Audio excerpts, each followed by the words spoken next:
Jesus said to the 12, "Fear no one. Nothing is concealed that will not be revealed, nor secret that will not be known. What I say to you in the darkness, speak in the light. What you hear whispered, proclaim on the housetops.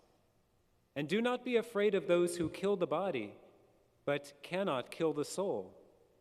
Rather, be afraid of the one who can destroy both soul and body in Gehenna. Are not 2 sparrows sold for a small coin? Yet not one of them falls to the ground without your Father's knowledge. Even all the hairs of your head are counted. So do not be afraid. You are worth more than many sparrows. Everyone who acknowledges me before others, I will acknowledge before my heavenly Father. But whoever denies me before others, I will deny before my heavenly Father." The Gospel of the Lord. Praise to you, Lord Jesus Christ.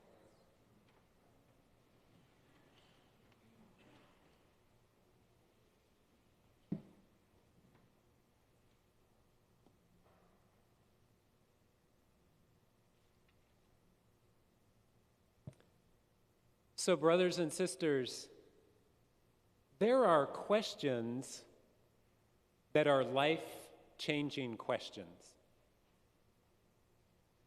When I say that, you might be thinking, first of all, of what we call the question, right?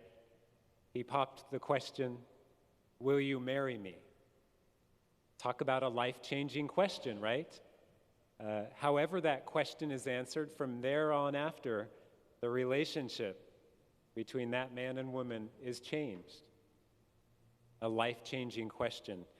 And it's a very serious question. I'd say there's one that's even more serious.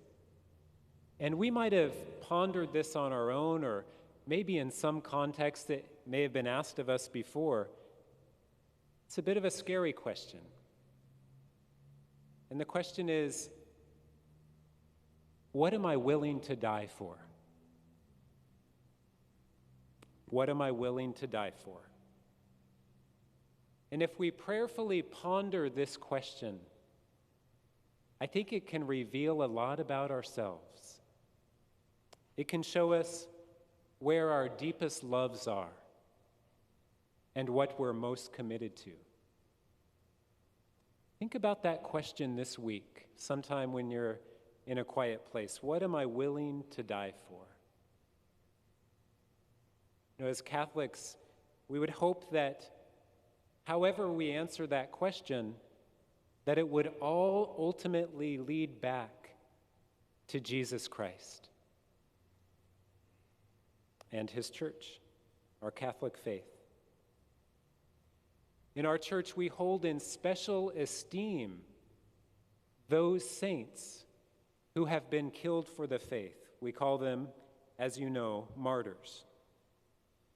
Since they died for their love of Christ and the love of his church, they imitated Christ in the profoundest way. They imitated the one who gave up his life for us.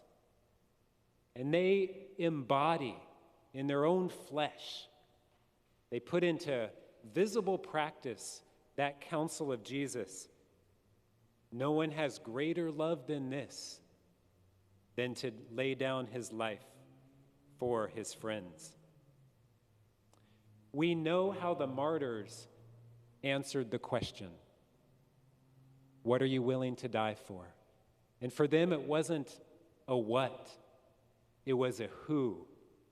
I'm willing to die for him who died for me.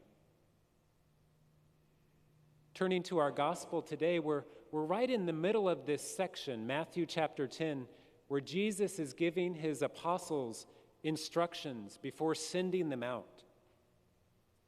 He tells them to be fearless in proclaiming the message. As we heard those bold words, fear no one. Do not be afraid of those who kill the body, but cannot kill the soul. Speak the message that you've heard sort of privately in the dark with me in our in our small band, speak it in the light. Be bold about it. What you've heard whispered, proclaim from the housetops. And Jesus is very clear that boldly proclaiming the gospel could very well lead to persecution. He urges the apostles to know this beforehand, to take the risk to proclaim Jesus and his gospel. They are to be prepared for martyrdom. They are to be ready to make the ultimate sacrifice. So ponder with me for a moment this idea of martyrdom. On the one hand, it's a bit beyond us, isn't it? When we hear of how certain saints were martyred, we think that I could never do that. That's far beyond my level of faith. And so it was very helpful to me when I learned that the word martyr, which comes from the Greek, the word martyr means witness. And that was very helpful to me. It made me realize that martyrdom in that sense is for all of us. In a way, we are all called to be martyrs. Right before Mass, I noticed that that word, witness, is in our mission statement. Have you noticed that? That we will be witnesses to the message of the gospel. We'll be martyrs. You could substitute that word martyr in our mission statement. So I think that's now my favorite word in our mission statement. I didn't fully make that connection until today. So we may not be asked to shed our blood for Christ, although we should be open to that, if that would be the Father's will. More likely, we're invited to live martyrdom in a day-in, day-out way.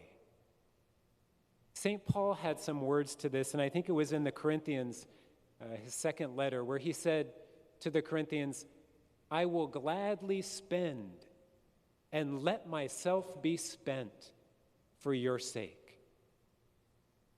I'll gladly spend and let myself be spent, poured out for your sake in this sort of daily witnessing, this daily proclaiming, this daily martyrdom. Think of this candle burning right here. You know, on the one hand, we could snuff this candle out, and that would be sort of like a martyr who gave his or her blood for Christ.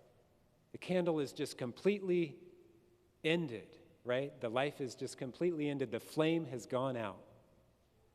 But on the other hand, most of us are called to live that daily burning martyrdom, where day by day, through our love of other people and our love of the Lord, just daily being burnt down a little bit more, spending our lives, letting our lives burn for the gospel. And really the end result should be the same, whether that candle is snuffed out or whether it burns all the way down and there's nothing left. The candle has been completely martyred, completely turned into a witness and given over. You know, on this Father's Day, we honor our fathers for the witness, the martyrdom to God's love that they showed us, how they've allowed themselves to be burnt out, right, by 1,000 ways that they've given themselves for us. That's why we honor them, by giving us their time, their wisdom, their financial support, again, in countless ways. They, like St. Paul, say, I will gladly spend. I don't think he was talking about money, but that counts too. I will gladly spend. I think fathers could relate to that.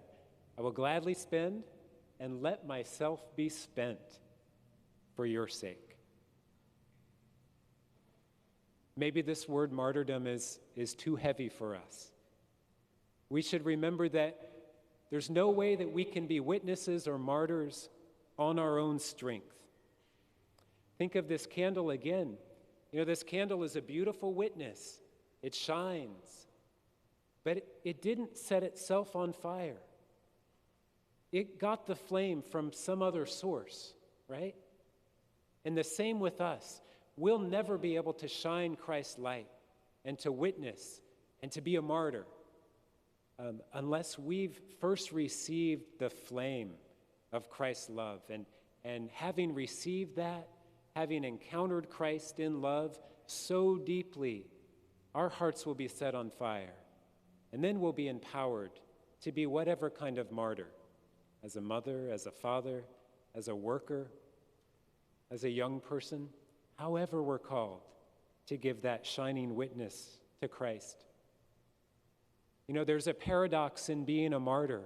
On the one hand, as Jesus says, you'll encounter trouble, persecution, difficulty, resistance. Some martyrs even encounter death. But the paradox is that at the same time, you'll be completely safe, completely protected in the Father's care. And Jesus makes this absolutely clear. The Heavenly Father knows everything. Not even a bird falls to the ground without Him knowing. If we're concerned for being witnesses, for being martyrs, God's concern will be for us to keep us safe. Even all the hairs of your head are counted. So do not be afraid. So what would you be willing to die for? As we ponder this question, we could also flip it around. And we'd get a different question, but I think the answer really should be the same. What would you be willing to die for? What would you be willing to live for? May we all be able to say, through the grace of Christ, through the power of the Eucharist, I would be willing to die for Christ and His church, if God wished that. I would be willing to live for Christ and His church in whatever way He calls, as God pleases.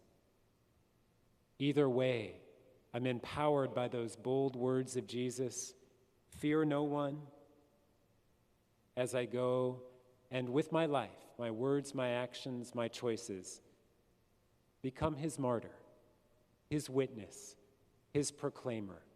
I want to be an advertisement, a billboard for Christ.